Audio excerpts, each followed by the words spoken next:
Vamos ler a partir do verso 30. 1 Reis, capítulo 18, a partir do verso 30. Amém? Diz assim a palavra do Senhor. Então Elias disse a todo o povo: achegai-vos a mim. E todo o povo se achegou a ele, e reparou o altar do Senhor, que estava quebrado. E Elias tomou 12 pedras, conforme o número das tribos dos filhos de Jacó, ao qual veio a palavra do Senhor, dizendo: Israel será o teu nome. E com aquelas pedras edificou o altar em nome do Senhor. Depois fez um rego em redor do altar, segundo a largura de 2 medidas de semente. Então armou a lenha e dividiu o bezerro em pedaços, e pôs sobre a lenha, e encheu de água 4 cântaros, e derramando-a sobre o holocausto e sobre a lenha, e disse: fazei-o a segunda vez. E fizeram a segunda vez. Disse ainda: fazei-o a terceira vez. E o fizeram a terceira vez. De maneira que a água corria ao redor do mar, e ainda até o rego encheu de água. E sucedeu, pois, que, oferecendo-se a oferta de manjares, o profeta Elias se chegou e disse: ó Senhor, Deus de Abraão, de Isaque e de Jacó, manifeste-se hoje que tu és Deus em Israel, e que eu sou teu servo, e que conforme a tua palavra fiz todas estas coisas. Responde-me, Senhor, responde-me, para que este povo conheça que tu és Senhor, és Deus, e que tu fizeste tornar o seu coração para trás.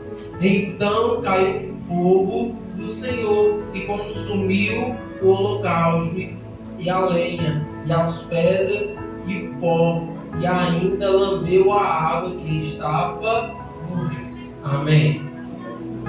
Aqui vai falar nessa história que nós lemos, a história do profeta Elias. Um homem que talvez você já ouviu falar, talvez não, mas era um profeta de Deus, um profeta do Antigo Testamento que tinha nome e era usado por Deus. Só que tem algumas coisas, alguns detalhes nessa história que nos chamam a atenção. E para que a gente possa entender, eu vou voltar um pouquinho no tempo, para que a gente possa entender essa história, que vai começar a partir do capítulo 16, verso 25, que vai contar que Israel, a nação de Israel, tiveram vários reis ruins, péssimos. E o pior de todos esses reis que Israel teve se chamava Omri.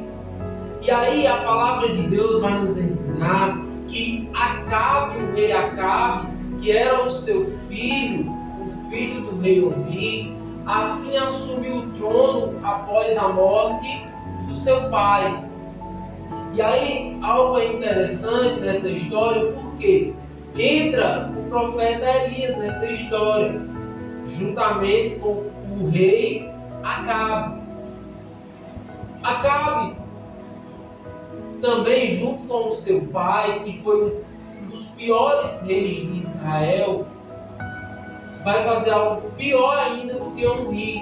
Porque a palavra de Deus diz, se você abrir a sua Bíblia, em 1 Reis, capítulo 16, verso 25, que o pior rei deles foi Omri. Por quê? Porque era idólatra, era a imoralidade, o engano, a idolatria, eram muitas coisas de ruim que tinha esse rei. E aí Acabe consegue ser pior ainda do que o seu pai. Veja só o que é o exemplo. Por quê? Acabe pega uma princesa fenícia chamada Jezabel, que não adora a Deus, mas adora a Baal. E aí é interessante essa história, porque, veja só, tem um rei sentado em um trono, agora junto com uma rainha que não adora a Deus. Aí chega Elias, e agora sim entra Elias na história, e aí entra com um punho, com o dedo na mão, empurra assim praticamente no rei Acabe e diz: olha, você está errado, e só por conta do seu erro não vai chover mais em Israel. É assim que a história começa a acontecer antes desse texto que nós lemos. Só que é interessante essa história, por quê? Porque no verso 17, se você abrir a sua Bíblia, capítulo 17 de 1 Reis, verso 1, vai dizer o seguinte: olha só o que aqui Elias diz para o rei. Capítulo 17, verso 1. Então Elias, o tibista dos moradores de Gileade, disse a Acabe, ao rei Acabe: vive, ó rei, ó Deus de Israel, perante cuja face estou, que nem nestes anos, nem orvalho, nem chuva haverá, senão segundo a minha palavra. Veja que ele tinha uma intimidade com Deus tão grande, que ele chega a dizer ao rei, não é a qualquer um. Porque imagina você que está me ouvindo, eu dizer para uma pessoa que é menor do que eu dizer: ó, não vai acontecer o que você quer não. Mas eu chegar para um rei, para um presidente, para um governador e dizer: ó, você está errado e por conta do seu erro não vai chover mais em Israel. E durante 3 anos isso aconteceu, não choveu. Mas é interessante esse verso 1 pelo seguinte fato: ele vai dizer que nem orvalho e nem chuva. Aí para a gente entender o que é orvalho, porque ele está dizendo aí que nem vai ter orvalho e nem vai ter chuva. Mas o que é orvalho? Orvalho é o que a gente chama de sereno, neblina, isso que a gente vê durante a noite. Se a gente for ali fora e passar a mão no carro, na moto, vai vir a mão molhada, porque isso é orvalho para a Bíblia. Amém? Então, Elias estava dizendo a Acabe o seguinte: ó, nem de noite, nem de manhã você vai ver nenhuma gota de água. O que você vai ter é um ar quente. E isso aconteceu durante 3 anos. Amém? A palavra de Deus vai nos ensinar que, dito isto ao rei Acabe, Elias vai para o rio do Querite, não é isso? O ribeiro do Querite. Está lá em 1 Reis, capítulo 17, verso 3. Dito isto, ele vai para o Querite. E ali, a palavra de Deus vai dizer, ó, verso 3, ó, capítulo 17, verso 3. Vai-te, isso é o Senhor que está dizendo a Elias: vai-te e vira-te para o oriente e esconde-te junto ao ribeiro do Querite, que está diante do Jordão. E havendo-se que beberás do ribeiro, e eu tenho ordenado aos corvos que ali o sustentem.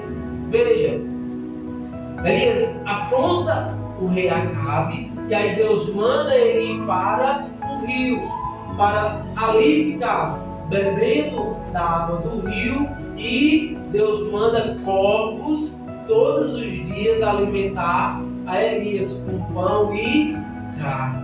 Só que tem um detalhe nessa história, que é justamente no animal que Deus manda alimentar a Elias. Qual foi o animal? Porco. Qual foi o animal, igreja? Porco. Por que Deus não manda uma águia, que tem na Bíblia, não manda um leão, não manda uma ovelha, não manda um cabrito, como a gente leu? Por que ele manda especificamente um porco, uma ave? Um porco é um animal, um pássaro preto. Só que tem um detalhe: o povo é um dos únicos animais que ele nem se importa com os seus filhos. Ele, para você ter uma ideia, é por isso que Deus manda os corvos. Por quê? É um animal que ele é tão egoísta ao ponto dele nem querer alimentar os seus filhos. Mas aí Deus manda um animal que é egoísta, não alimenta nem os filhos, alimentar o profeta. Então, Deus estava dizendo para o profeta Elias a seguinte mensagem: eu, como Deus, eu tenho a capacidade de mudar a natureza de um animal pequeno que é egoísta para te alimentar, Elias. Então eu tenho a capacidade de alimentar e mudar a natureza de Acabe, a natureza do povo que estava adorando a outros deuses. Então é por isso que Deus usa os corvos. Não é por acaso, é porque é um animal que era egoísta. E Deus muda a natureza do animal. Então Deus pode mudar e vai mudar a natureza de quem é ruim, de quem é idólatra, de quem não quer servir a Deus. Então Deus tem essa capacidade. E aí a palavra de Deus vai nos ensinar que depois disso realmente não chove. Mas para a gente poder entender essa questão de não chover ou não chover, por que Elias vai dizer exatamente para Acabe que não vai chover? Porque ele poderia dizer, não vai ter mais alimento, você vai morrer. Ele não poderia dizer a Acabe, sim ou não? Mas porque especificamente ele diz, não vai chover. Por que isso afetaria a Acabe? Por quê? Sabe por quê? Lembra que eu disse que Acabe estava se tornando um rei idólatra, justamente por conta do casamento com Jezabel? Amém? Então, a idolatria é o que? É servir a outros deuses. Amém? Então, é por isso que Deus vai dizer que não vai chover, porque ia afetar algum Deus que Acabe estava adorando. E que Deus era esse? Baal. Baal era conhecido para as pessoas que adoravam a ele como o Deus da chuva, o Deus das colheitas. Então, quando Elias diz ao rei Acabe, Acabe, não vai chover, estava desmoralizando o quê? Baal. Estava dizendo, o Deus que você está servindo, o Deus que o povo está servindo, não vai ajudar vocês. Vocês vão passar 3 anos de escassez, 3 anos e meio, né? De escassez. Por quê? Porque vocês estão adorando a Baal. Aí na nossa mente provavelmente disseram, Baal não vai deixar, Baal é mais forte. Mas aí o que é que Baal faz? Nada. Passa-se o tempo que o profeta Elias determinou que não ia chover, porque Baal não tinha poder algum. Então é por isso que Elias chega para ele e diz, não vai chover, por conta do Deus Baal. Amém? Amém. Então a palavra de Deus vai continuar nos ensinando, porque depois dos 3 anos, no capítulo 18 que nós lemos, no verso 1, que nós não lemos, mas começa a história que nós lemos, que Deus vai chegar para cá ao rei, a Elias, vai dizer o seguinte, capítulo 18, verso 1. E sucedeu que depois dos muitos dias, a palavra do Senhor veio a Elias no 3º ano, dizendo, vai e mostra-te a Acabe, porque darei chuva sobre a terra. Quem foi que disse isso? Deus. Amém? Amém? Amém. Deus diz a Elias, vai até o rei Acabe e diga que vai chover, porque eu vou mandar chuva. Amém? Preste atenção para você poder entender a mensagem. E aí, Deus mandando Elias chegasse a Acabe e informar isso, Elias vai. E aí no verso 17 do capítulo 18, vai dizer algo interessante. E sucedeu que, 1 Reis, capítulo 18, verso 17, e sucedeu que, vendo Acabe a Elias, disse-lhe, Acabe, és tu o perturbador de Israel? Então vinha Elias dizer o quê? O que Deus mandou, que ia chover. E aí vem Elias até a presença de Acabe. E aí quando Acabe vê a Elias, Acabe diz o quê? Peraí, eu não estou vendo direito não. Isso aí é Elias, o perturbador de Israel? Sabe por quê? A história vai continuar nos ensinando. Por quê? Acabe está dizendo em outras palavras, para a gente poder entender por que Elias chama, Acabe chama Elias de perturbador, pelo seguinte fato: estava uma seca durante 3 anos, mais de 3 anos. Então, naquele tempo, não é no tempo de hoje que a gente vai no mercadinho, compra arroz, compra feijão, tem comida no mercado. Naquele tempo as pessoas viviam de quê? De plantações. Então, se não estava chovendo, não tinha comida. Então, estava vivendo um tempo de escassez, que afetava justamente quem? Mais uma vez, Baal, que era o Deus da colheita, é o Deus da chuva. E aí estava sem água, estava em racionamento de água, racionamento de comida, passando necessidade. Então, ele acaba de dizer assim, é você que está perturbando, causando o problema todo. Aí o que Elias diz no verso seguinte? Eu não. O errado aqui é quem? Esse problema todo é culpa sua. Mais uma vez, veja a autoridade de Elias. Não era qualquer homem, era um homem que tinha realmente um mistério com Deus. E aí, é por isso que Acabe chama Elias de perturbador. Por conta que ele achava que o que estava acontecendo era por causa de Elias, mas na verdade era por causa do erro dele. E muitas das vezes isso acontece aonde? Na nossa vida. Às vezes a gente está passando dificuldade, luta, problema, e a gente acha que é por conta do irmão, por conta do pai, da mãe, mas muitas das vezes é por culpa nossa. E é isso que acontece com Acabe. E a palavra de Deus vai nos ensinar que Acabe ouve o que Elias diz, que é o que? Pega todos os profetas de Baal, vocês estão dizendo aí que os profetas de Baal é poderoso e tudo mais. Pegue lá os 450 profetas de Baal, os 400 profetas de Aserá e vá para o Monte Carmelo. Não é isso? Verso 19 do capítulo 18. Elias diz o que?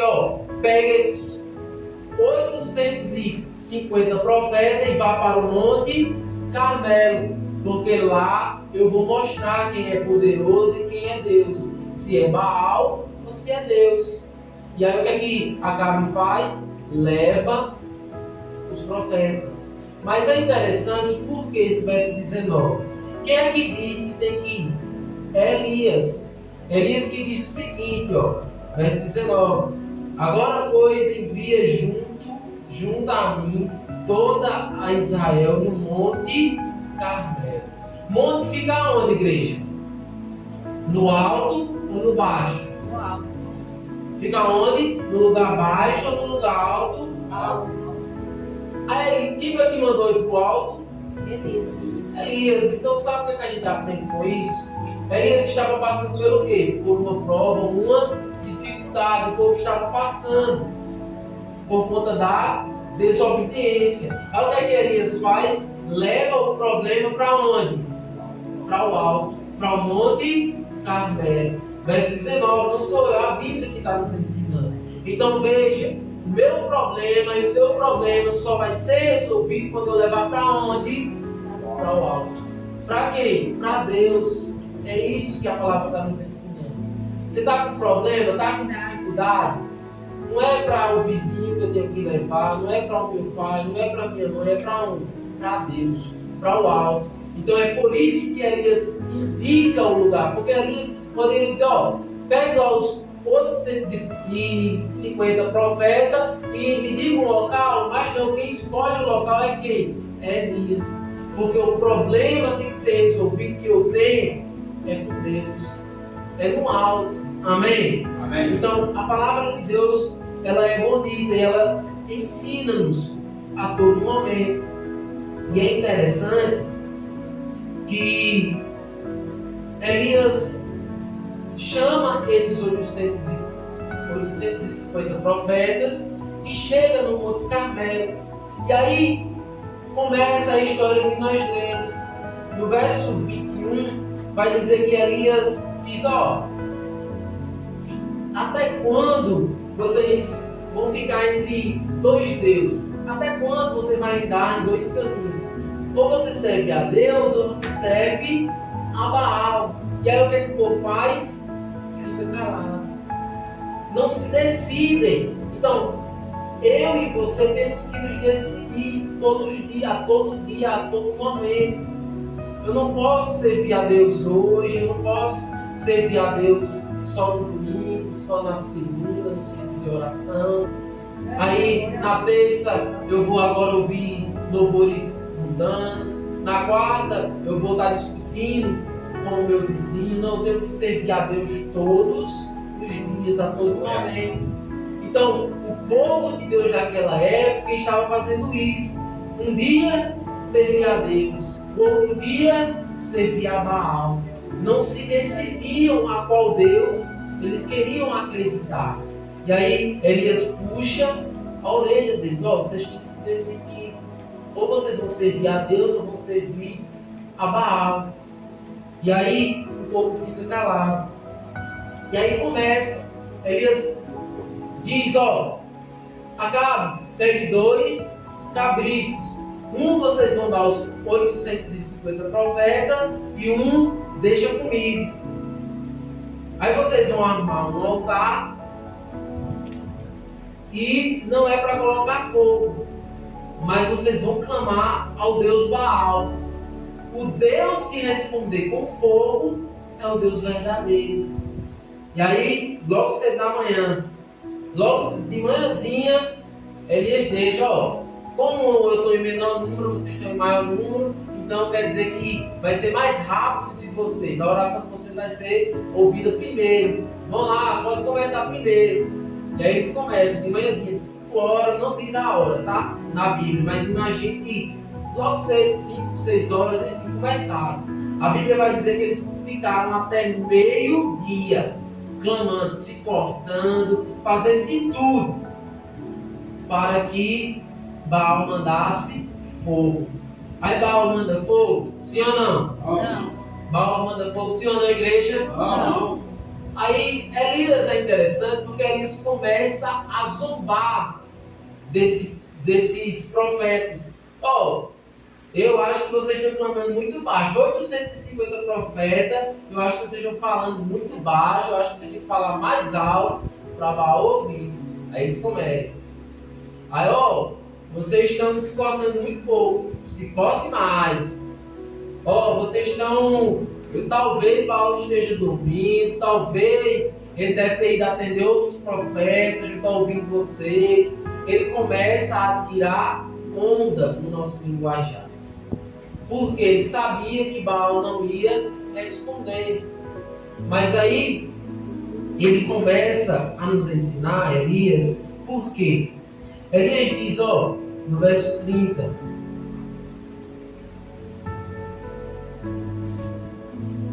que foi o que nós lemos.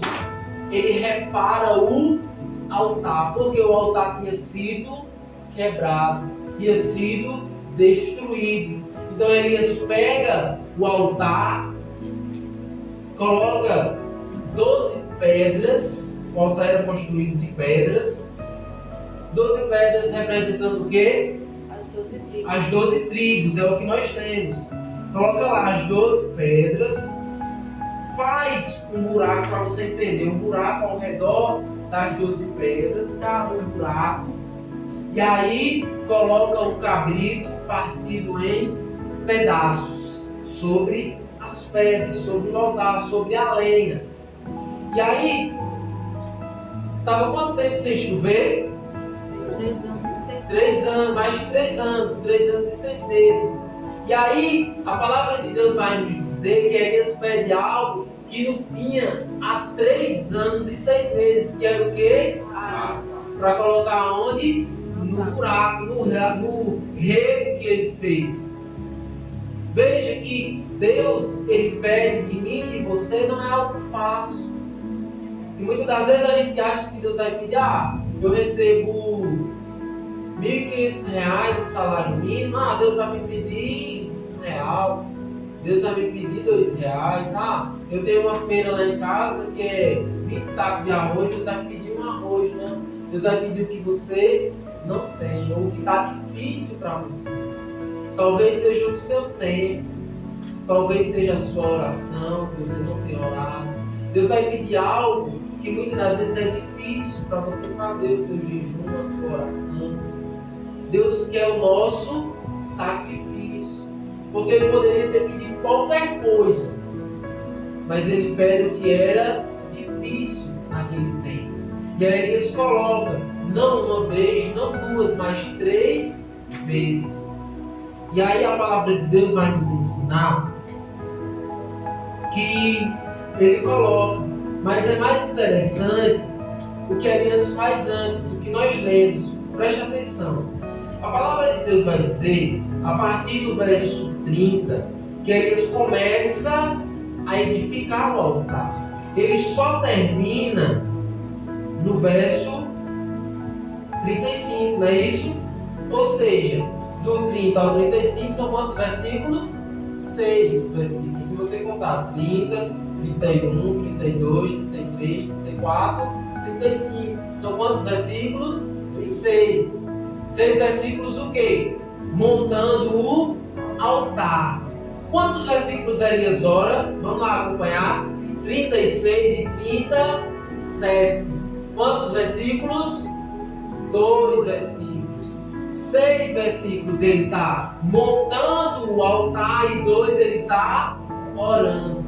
O que isso quer dizer?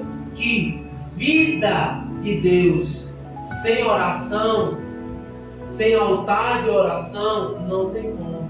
Não adianta eu dizer que eu sou crente, não adianta eu dizer que vou à igreja, mas se eu não tenho uma vida, um altar edificado, a minha oração não vale de nada.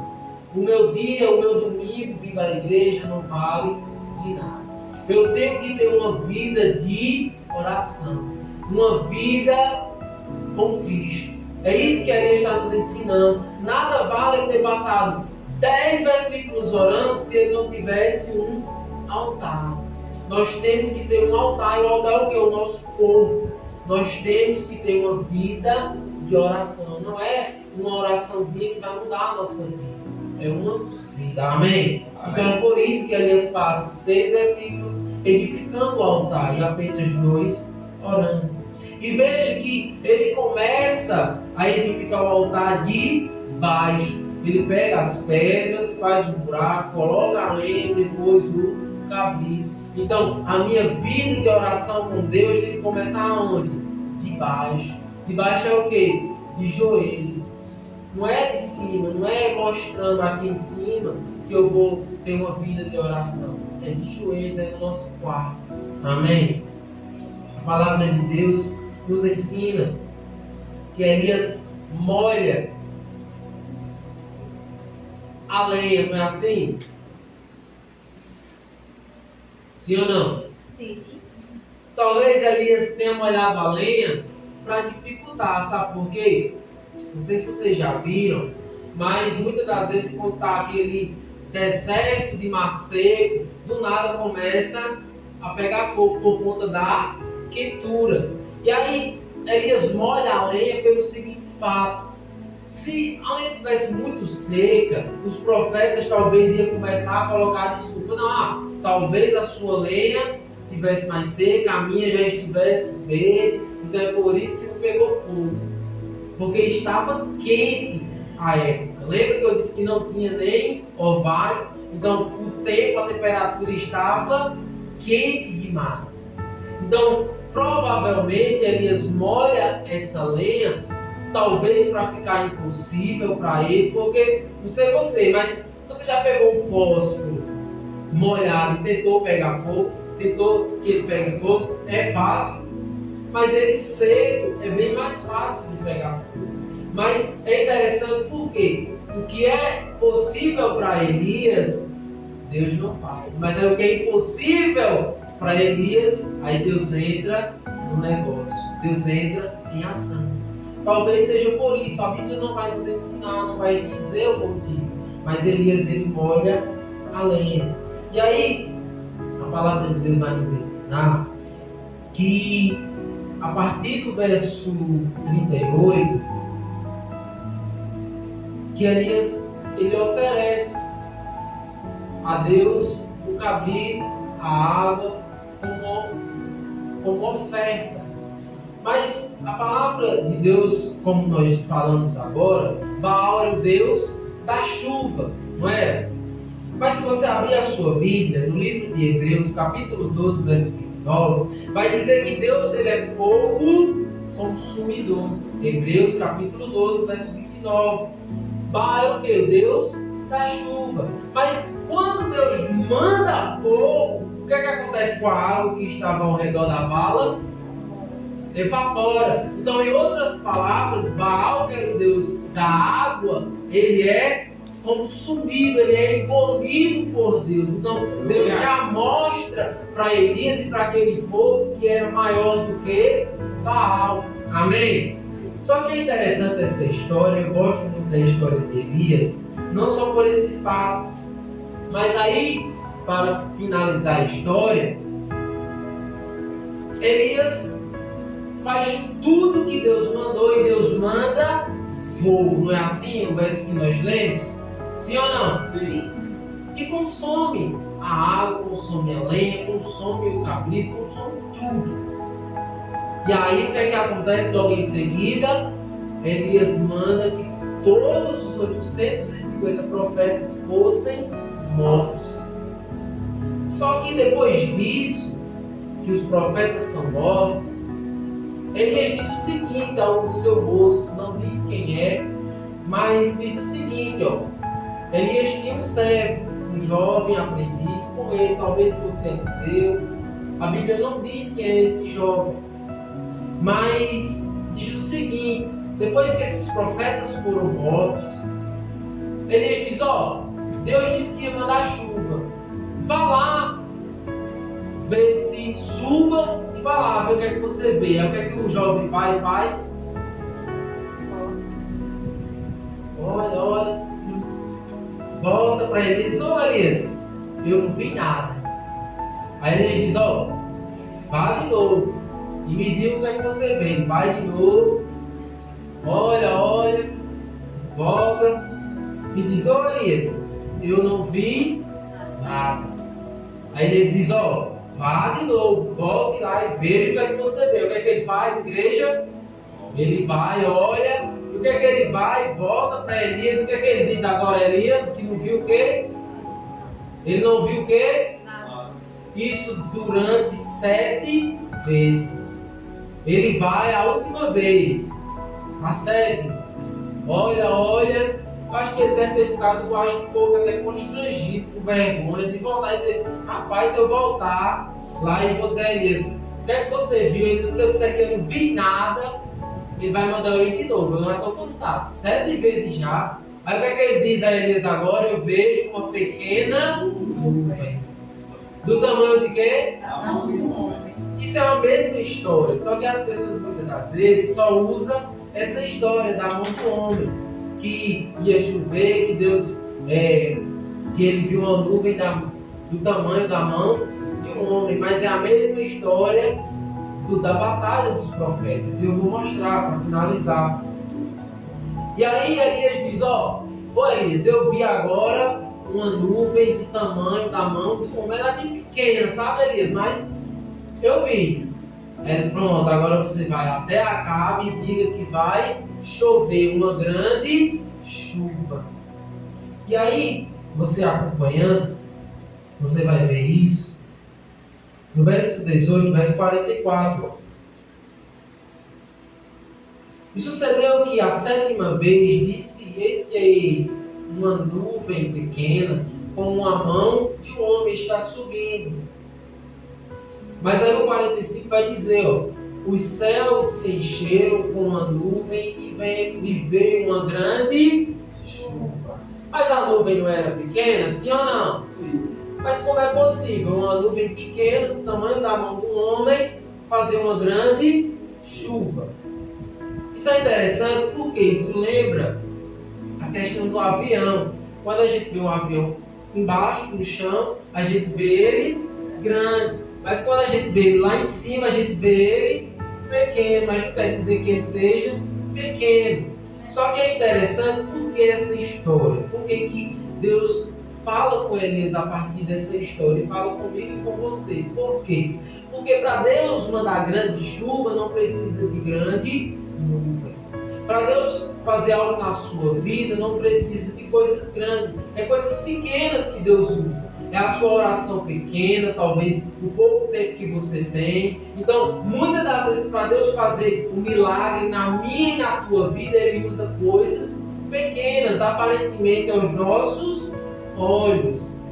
Mais ainda, a palavra de Deus vai nos ensinar que para Deus fazer grandes coisas da nossa vida, não precisa de grandes coisas.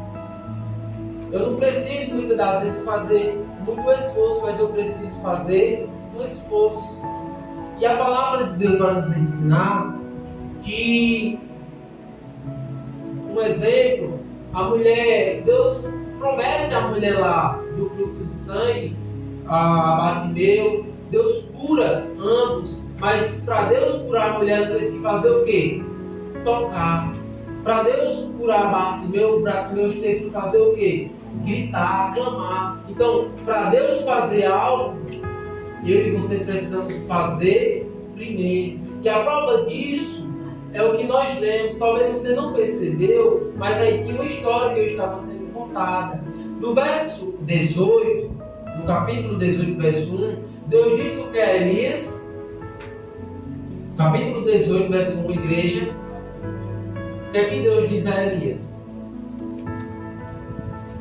Muito tempo depois veio a palavra do Senhor a Elias, no terceiro ano, dizendo: Pai, apresenta a Acabe, porque ela enxuga sobre a terra. Olha só, o que é que diz o verso 1? Que Deus diz, é Deus que está dizendo que vai mandar chuva.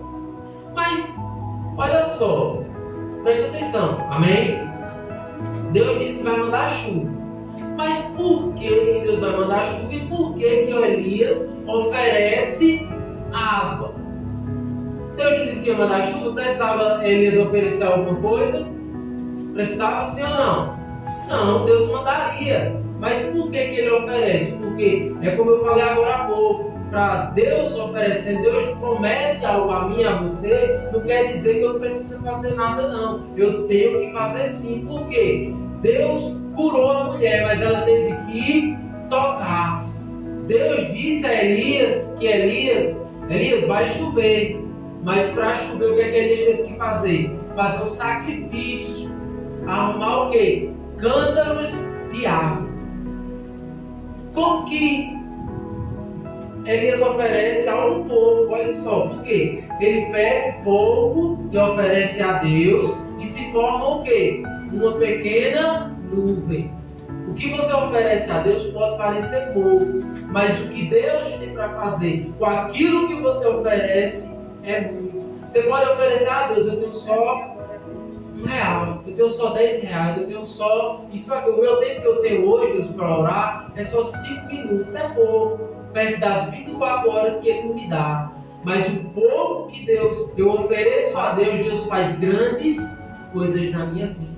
E é isso que acontece nessa história. Elias, ele oferece pouca água e Deus faz grande chuva. Olha só, como que se forma a chuva? Eu não sou formado em geografia, em arqueologia, enfim, em nada do tipo.